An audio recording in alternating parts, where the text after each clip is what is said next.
Welcome to the Banker Lamp. Please enjoy the video. In this video, I will explain how to make soup without vegetables updated. Start by selecting a rich bone or store stock, then season for depth with salt and umami. Add shredded or cubed protein and simmer gently to marry flavors. Finish with herbs, citrus, or a touch of cream for balance. Taste and adjust salt, acid, or spice until the bowl feels complete and satisfying. Layering flavor is the key to satisfying vegetable-free soup. Start by browning proteins or roasting bones to create caramelized fond, then deglaze to capture those brown bits. Add stock, dried mushrooms, or kombu for concentrated umami, and simmer slowly to extract richness.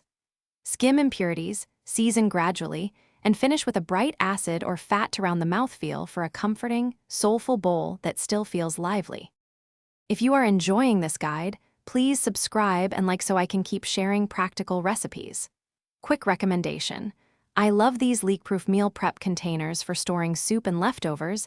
They keep flavors sealed and transport easy. Check the description for the link and other deals to grab a set if you want. Thanks for the support. Now let's get back to the video. Finishing transforms a good soup into something memorable.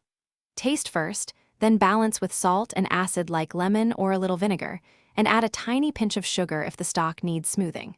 For texture, stir in cream, coconut milk, or butter, and sprinkle toasted seeds, grated cheese, or fresh herbs to lift each spoonful.